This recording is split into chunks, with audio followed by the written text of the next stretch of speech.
నమస్కారం ఘంటారావానికి స్వాగతం. ముందుగా ప్రధాన అంశాలు. మళ్లీ మొదటికి బ్రహ్మంగారి మఠం పీఠాధిపతి ఎంపిక వివాదం. ధార్మిక పరిషత్ తీర్మానం నిబంధనలకు విరుద్ధమన్న హైకోర్టు. వైకాపా ప్రభుత్వానికి రోజూ అప్పుల వేటేనన్న భాజపా. అసమర్థతను కేంద్రంపై నెట్టొద్దని బుగ్గనకు హితవు.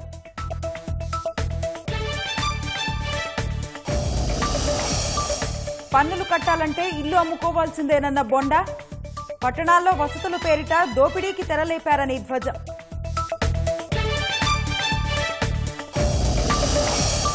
పదకొండేళ్లలో 21 కిలోమీటర్ల రైల్వే లైన్ నిర్మాణం. నత్తతో పోటీ పడుతున్న కడప బెంగళూరు మార్గం.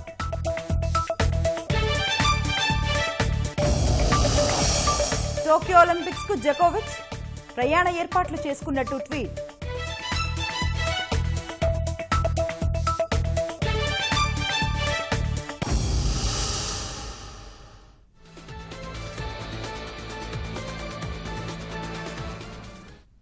బ్రహ్మంగారి మఠం పీఠాధిపతి ఎంపిక వ్యవహారం మళ్లీ మొదటికొచ్చింది. తాత్కాలిక పీఠాధిపతిగా ప్రత్యేక అధికారిని నియమిస్తూ ధార్మిక పరిషత్ చేసిన తీర్మానం నిబంధనలకు అనుగుణంగా లేదని హైకోర్టు స్పష్టం చేసింది. నిబంధనలకు అనుగుణంగా చర్యలు తీసుకోవాలని మధ్యంతర ఉత్తర్వులు జారీ చేసింది. మరింత సమాచారం మా ప్రతినిధి జయప్రకాష్ను అడిగి తెలుసుకుందాం. జయప్రకాష్, బ్రహ్మంగారి మఠం పీఠాధిపతి ఎంపికపై హైకోర్టు ఏమంది? విష్ణుప్రియ, ఈ రోజు బ్రహ్మంగారి మఠానికి సంబంధించి పీఠాధిపతి దానికి సంబంధించిన అంశంపై దాఖలైన పిటిషన్ పైన ఈ రోజు మధ్యంతర ఉత్తర్వులు జారీ చేసింది. అందులో ప్రధానంగా ధార్మిక పరిషత్ చేసినటువంటి తీర్మానం నిబంధనలకి అనుగుణంగా లేదని, అదేవిధంగా మఠం పీఠాధిపతికి సంబంధించిన అంశంలో గాని మఠానికి సంబంధించిన అంశంలో గాని ఈ తాత్కాలికంగా ఇటువంటి నిర్ణయాలు తీసుకునేందుకు ధార్మిక పరిషత్ కి హక్కు ఉందనేటువంటిది తెలపడంతో పాటుగా ప్రస్తుతం తీసుకున్నటువంటి తీర్మానం నిబంధనలకు అనుగుణంగా లేదు కాబట్టి మరో నిబంధనలకు అనుగుణంగా ధార్మిక పరిషత్ వ్యవహరించాలి అనేటువంటి మధ్యంతర ఉత్తర్వుల్ని ఈ రోజు హైకోర్టు తెలిపింది. ఈ ఒక్కసారి ఈ కేసును కనుక మనం చూసుకున్నట్లయితే బ్రహ్మంగారి మఠానికి సంబంధించి ఇటీవల మరణించిన పీఠాధిపతి రెండో భార్య మారుతి మహాలక్ష్మి తమను పీఠాధిపతిగా గుర్తించాలి అనేటువంటి పిటిషన్ ని దాఖలు చేశారు. దానిపైన విచారణ జరిపారు. అందులో ప్రధానంగా చూసుకున్నట్లయితే ఏదైనా సరే మఠానికి సంబంధించి ధార్మిక పరిషత్ హక్కు ఉంటుంది కానీ ప్రభుత్వానికి ఇందులో హక్కు లేదు. అదేవిధంగా ఎండోన్మెంట్ కూడా ఇందులో హక్కు లేదు. అయినా సరే వాళ్ళు నిబంధనలకు విరుద్ధంగా ప్రభుత్వం జీవో జారీ చేసిందని, అదేవిధంగా తనను బలవంతంగా ఒప్పించారని అనేటువంటి అంశాన్ని కూడా న్యాయస్థానం ముందు పిటిషనర్ తరఫున న్యాయవాది అంశాలను ఉంచారు. ప్రత్యేక అధికారికి జీవో చేసే అధికారం లేదు అనేటువంటిది కూడా నిబంధనలకు విరుద్ధంగానే ఈ జీవో జారీ చేశారనేటువంటి ప్రధాన అంశాన్ని ధర్మాసనం ముందు లేవనెత్తారు. మరొక వైపు ప్రభుత్వం తరఫున నిబంధనలకు అనుగుణంగానే చేశామని, తమకు ధార్మిక పరిషత్ ఇచ్చినటువంటి తీర్మానం ఆధారంగానే ఈ జీవో జారీ చేశామని, ప్రత్యేక అధికారి జీవో జారీ చేశారు అనేటువంటిది తెలిపారు. అదేవిధంగా ధర్మాసనం ఈ నేపథ్యంలో కొన్ని ప్రశ్నలు కూడా వేసింది. అసలు ప్రత్యేక అధికారికి ఎటువంటి అధికారాలు ఉంటాయి, అదేవిధంగా జీవో జారీ చేసే అధికారం ఉందా అనేటువంటి ప్రశ్నల్ని కూడా దానికి సంబంధించి ఒకవేళ ఉంటే దానికి సంబంధించిన ప్రతుల్ని కూడా కోర్టు ముందు ఉంచాలనేటువంటిది గత విచారణలో తెలిపింది. దీనికి సంబంధించిన వివరాలను కూడా గత విచారణలో ఉంచారు. ఇరువురి తరఫున వాదనలు విన్నటువంటి న్యాయస్థానం ఉత్తర్వులను రిజర్వ్ లో ఉంచింది. ఈ రోజు మధ్యంతర ఉత్తర్వులను జారీ చేసింది. విష్ణుప్రియ, ధన్యవాదాలు జయప్రకాష్.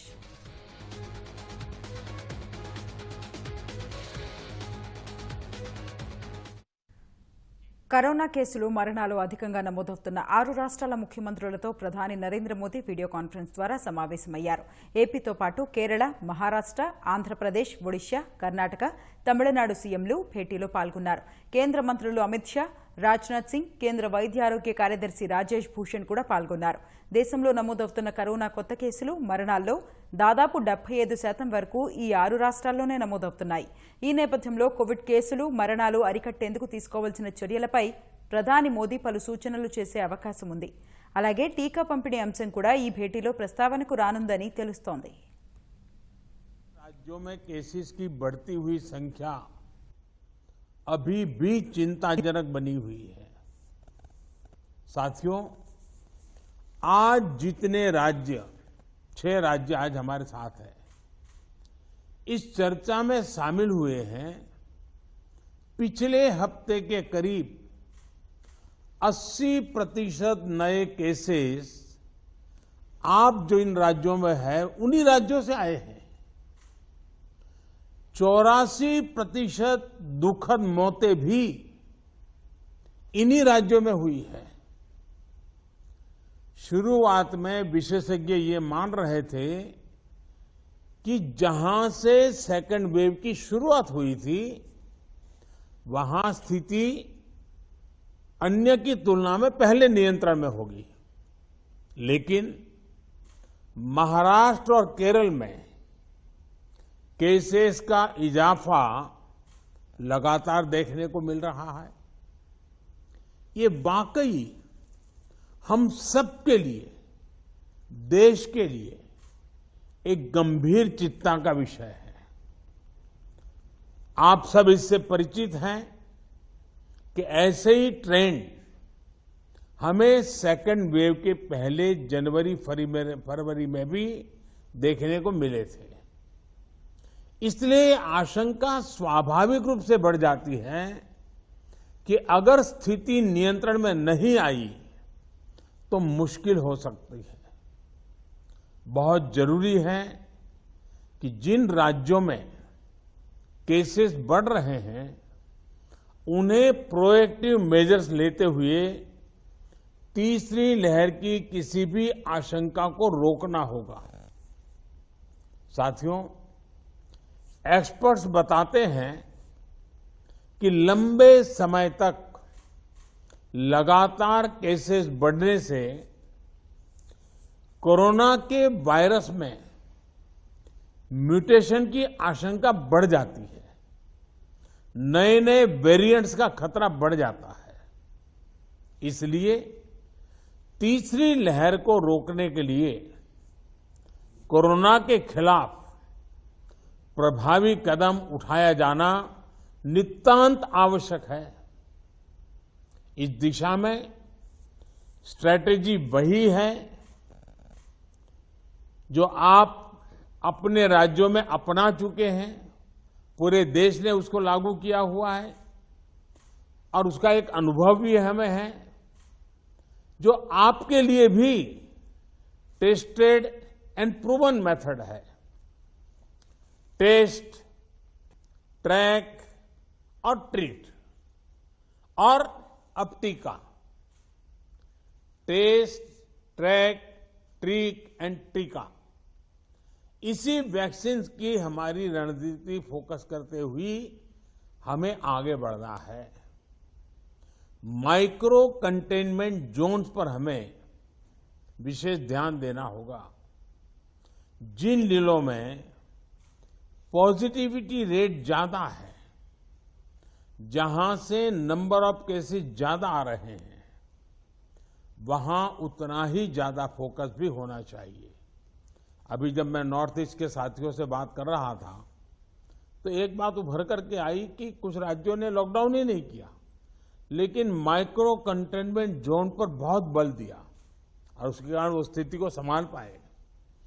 टेस्टिंग में भी ऐसे जिलों पर विशेष ध्यान देते हुए पूरे प्रदेश में टेस्टिंग को ज्यादा से ज्यादा बढ़ाया जाना चाहिए।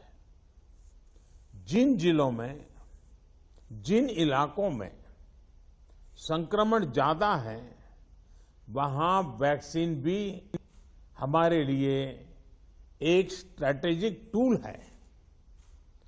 वैक्सीन के प्रभावी इस्तेमाल से कोरोना की वजह से उत्पन्न परेशानियों को कम किया जा सकता है। కేంద్రం కల్పించిన 10% ఈడబ్ల్యూఎస్ రిజర్వేషన్లను రాష్ట్ర ప్రభుత్వం ఆలస్యంగానైనా అమలు చేయడం శుభపరిణామమని భాజపా ఎంపీ జీవీఎల్ నరసింహారావు అన్నారు. రాష్ట్ర ఆర్థిక వ్యవస్థ పూర్తిగా నిర్వీర్యమైందని విమర్శించారు.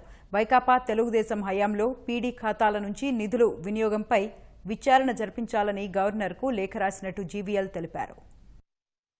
ఎకనామికల్లీ వీకర్ సెక్షన్స్ కి ఆర్థికంగా వెనుకబడినటువంటి కులాలకు 10% రిజర్వేషన్ ఇస్తూ ఒక విప్లవాత్మక నిర్ణయం చేయటం జరిగింది. గత 2 సంవత్సరాల్లో వైసీపీ ప్రభుత్వం కూడా దీన్ని అమలు చేయకుండా తాత్సారం చేశాయి. చివరికి రాష్ట్ర ప్రభుత్వం తలొగ్గి ఈ రిజర్వేషన్ ని వెంటనే అమలు చేయటం జరిగింది. పూర్తిగా రాష్ట్ర ఆర్థిక వ్యవస్థ నిర్వీర్యమైనటువంటి పరిస్థితి.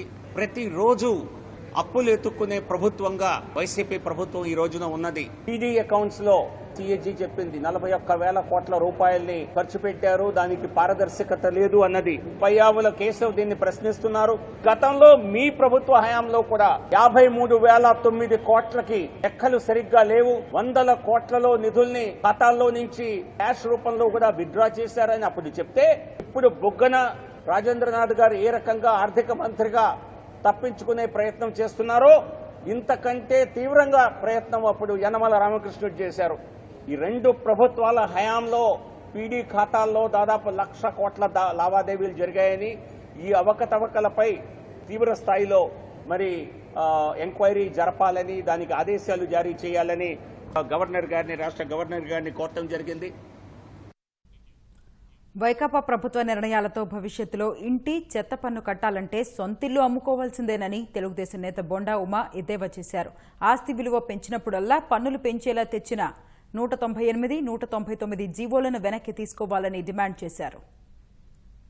ఇప్పటికే ప్రజలు అనేక సమస్యల్లో ఉన్నారు. కరోనాతో వాళ్ళ జీవితాలు తలకిందలైపోయినాయి. ఇవాళ మీరు పెంచే 198, 199 జీవో, ఆస్తి పన్నుల జీవో వల్ల అద్దెదారుల మీద భారం పడుతుంది, ఇంటి ఓనర్ల మీద భారం పడుతుంది. దీని ఎఫెక్ట్ రాష్ట్రంలో 5 కోట్ల మంది ప్రజల మీద కూడా పడే పరిస్థితి ఉంది.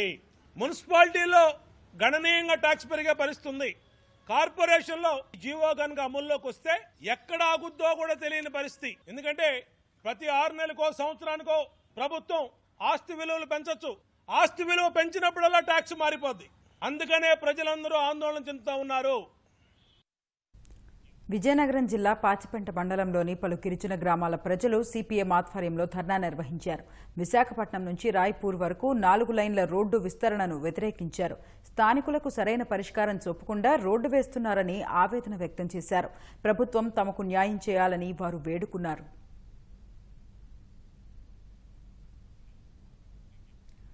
కాసేపట్లో నిశ్చితార్థం చేసుకోబోయే యువకుడు రోడ్డు ప్రమాదానికి బలయ్యాడు.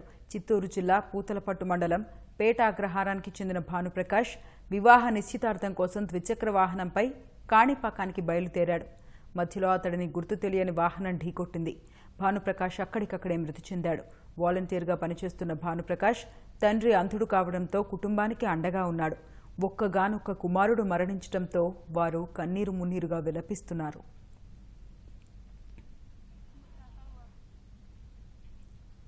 టీమిండియా ఓపెనర్ శిఖర్ ధావన్ మరోసారి తన వేణుగానంతో అలరించాడు. అతడికి తోడుగా పృథ్వీ షా తన గాత్రంతో ఆకట్టుకున్నాడు. వీరిద్దరూ కలిసి కిషోర్ కుమార్ ఆలపించిన శ్యామ్ మస్తానీ గీతాన్ని వినిపించారు. గబ్బర్ పిల్లన గ్రోవితో రాగాలు పలికించగా షా పాట పాడాడు. మా సూపర్ సింగర్ పృథ్వీ షాతో కలిసి గురువారం బాణీలు అనే పేరిట ఈ వీడియోను శిఖర్ ధావన్ ఇన్స్టాలో పోస్ట్ చేశాడు. శిఖర్ ధావన్ పృథ్వీ షాకు మంచి అనుబంధం ఉంది. వీరిద్దరూ ఢిల్లీ క్యాపిటల్స్ కు ఓపెనింగ్ చేస్తారు. శ్రీలంకతో జరిగే వన్డే టీ20 సిరీసుల్లో శుభారంభం అందించేందుకు ఈ ద్వయం సిద్దమవుతోంది. ఈ నెల 18 నుంచి శ్రీలంక సిరీస్ ఆరంభం కానుంది. 2 జట్లు 3 వన్డేలు 3 టీ20ల్లో తలపడతాయి.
సెర్బియా స్టార్ ప్రపంచ నెంబర్ 1 టెన్నిస్ ఆటగాడు నొవాక్ జోకోవిచ్ టోక్యో ఒలింపిక్స్ లో ఆడనున్నట్టు ప్రకటించాడు. ఇటీవల వింబుల్డన్ టోర్నీ గెలిచాక విశ్వ క్రీడలకు వెళ్లేది లేనిది ఇప్పట్లో చెప్పలేని అని వ్యాఖ్యానించాడు. తాజాగా టోక్యోకు వెళ్తున్నట్టు ట్వీట్ చేశాడు. ఇప్పటికే విమాన ప్రయాణ టికెట్ కూడా బుక్ చేసుకున్నట్టు తెలిపాడు.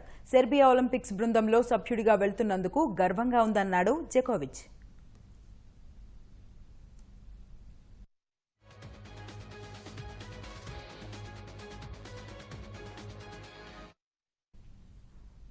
అది 258 కిలోమీటర్ల రైల్వే లైన్.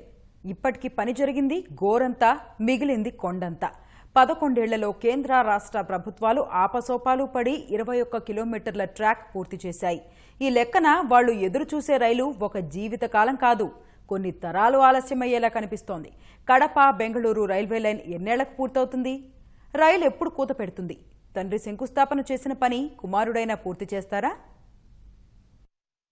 కడప నుంచి బెంగళూరుకు రోజు అనేక మంది రాకపోకలు సాగిస్తుంటారు. కడప, చిత్తూరు జిల్లాల్లో సాగయ్యే ఉద్యాన పంటలు తీసుకెళ్తుంటారు. ప్రయాణాలకైనా సరుకు రవాణాకైనా కడప, బెంగళూరు మధ్య బస్సులున్నాయి గాని రైళ్లు లేవు. ఆ లోటు తీర్చాలని దివంగత సీఎం వైఎస్ రాజశేఖర రెడ్డి కేంద్ర రాష్ట్ర ప్రభుత్వాల భాగస్వామ్యంతో 2007-8లో రైల్వే లైన్ మంజూరు చేయించారు. కడప నుంచి పెండ్లిమర్రి, రాయచోటి, మదనపల్లె మీదుగా బెంగళూరు చేరేలా 258 కిలోమీటర్ల రైల్వే లైను నిర్మాణానికి 2010లో శంకుస్థాపన చేశారు. 2132 కోట్ల రూపాయల అంచనా వ్యయంతో 2014 నాటికి పూర్తి చేయాలని నిర్దేశించుకున్నారు. కానీ లక్ష్యానికి ఆమడ దూరంలో పనులున్నాయి. పనులు మొదలై 11 ఏళ్లవుతున్నా కేవలం కడప నుంచి పెండ్లిమర్రి వరకు 21 కిలోమీటర్ల రైల్వే లైన్ మాత్రమే పూర్తయింది. రాష్ట్ర ప్రభుత్వం భూసేకరణ చేసి రైల్వేకు అప్పగించకపోవడం, 50% నిధులు విడుదల చేయకపోవడం వల్ల పనులు ఆగిపోయాయని విపక్షాలు ఆరోపిస్తున్నాయి.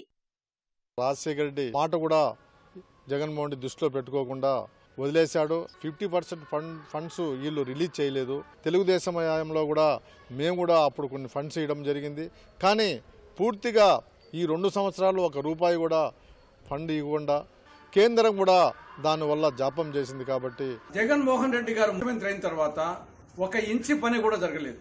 దానికి కారణం ఈ రాష్ట్ర ప్రభుత్వము తన వాటాగా ఇవ్వాల్సిన నిధులు ఇవ్వలేదు. భూసేకరణ చేసి రైల్వే శాఖకు భూమిని అప్పగించలేదు. ఈ 2 కారణాలతో మొత్తం వచ్చేసి రైల్వే శాఖ పనులు స్టాప్ చేశారు. రాజశేఖర రెడ్డి గారు తండ్రి మంజూరు చేస్తే కొడుకు జగన్మోహన్ రెడ్డి గారి స్టాప్ చేయించడం అనేది ఇది ఏమాత్రం సమంజసం కాదు. సొంత నియోజకవర్గానికే మేలు చేయలేని ముఖ్యమంత్రి జగన్మోహన్ రెడ్డి గారు ఇంకా ఏ విధంగా రాష్ట్రానికి మేలు చేస్తారు? కడప, రాజంపేట పార్లమెంటు నియోజకవర్గాల పరిధిలోనే ఈ రైల్వే లైన్ పనులు సాగాల్సి ఉంది. ఎంపీలు అవినాష్ రెడ్డి, మిథున్ రెడ్డి ఈ నెల 19 నుంచి జరిగే పార్లమెంటు సమావేశాల్లో ఈ అంశాన్ని ప్రస్తావించాలని విపక్షాలు కోరుతున్నాయి. 23 పార్లమెంటు సీట్లు ఇచ్చారు, 80% ఓట్లేశారు. అయినా 21 కిలోమీటర్లే రైల్వే లైన్ సాగింది. పార్లమెంట్లో ఉన్నటువంటి మిథున్ రెడ్డి గారి నియోజకవర్గాల్లో 151 కిలోమీటర్లు ఈ రైల్వే ప్రయాణం చేయాలా. ఆయనకు నోట్లో 4 ఉందో లేదో మాకైతే అర్థం కావడం లేదు. పార్లమెంటుకు పోయి చేతులు కట్టుకొని కూర్చోడానికి పోతున్నారా, ఈ ప్రాంత అభివృద్ధి కోసం కొట్లాడుతున్నారా అనేటువంటిది అర్థం కానటువంటి పరిస్థితి. నిత్యము రాయలసీమ నుంచి బెంగళూరుకి పెద్ద ఎత్తున జనాభా పోతూ ఉంటారు. ఇటువంటిప్పుడు రాష్ట్ర ప్రభుత్వం ఎందుకు కేంద్ర ప్రభుత్వం మీద ఒత్తిడి తీసుకొచ్చి నిధుల్ని సక్రమంగా కేటాయింపజేయటం కానీ, ఒక టైం బౌండ్ పీరియడ్లో దాన్ని పూర్తి చేయడానికి కానీ ఎందుకు ప్రయత్నం చేయటం లేదనేటువంటిది మేము అడుగుతున్నాం. తండ్రి రాజకీయ వారసత్వంతో పాటు పెండింగ్ పనులు పూర్తి చేసే బాధ్యత కూడా జగన్ తీసుకోవాలని విపక్షాలు సూచిస్తున్నాయి. రాష్ట్రాలు, కేంద్రపాలిత ప్రాంతాలకు ఇప్పటిదాకా దాదాపు 41 కోట్ల 10 లక్షల టీకా డోసులు పంపిణీ చేసినట్టు కేంద్ర ఆరోగ్య శాఖ తెలిపింది. ప్రస్తుతం 2 కోట్ల 51 లక్షల వ్యాక్సిన్ డోసులు ప్రభుత్వాలు, ప్రైవేట్ ఆసుపత్రుల వద్ద ఉన్నట్టు పేర్కొంది. మరో 52,90,640 డోసులు పంపిణీ మార్గంలో ఉన్నట్టు వివరించింది.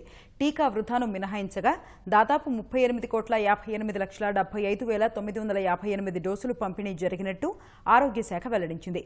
జూన్ 21 నుంచి ప్రారంభమై కొత్త వ్యాక్సినేషన్ కార్యక్రమంలో దేశంలో ఉత్పత్తి అవుతున్న మొత్తం టీకాల్లో 75% సేకరించి కేంద్రం ఉచితంగా రాష్ట్రాలకు సరఫరా చేస్తోంది.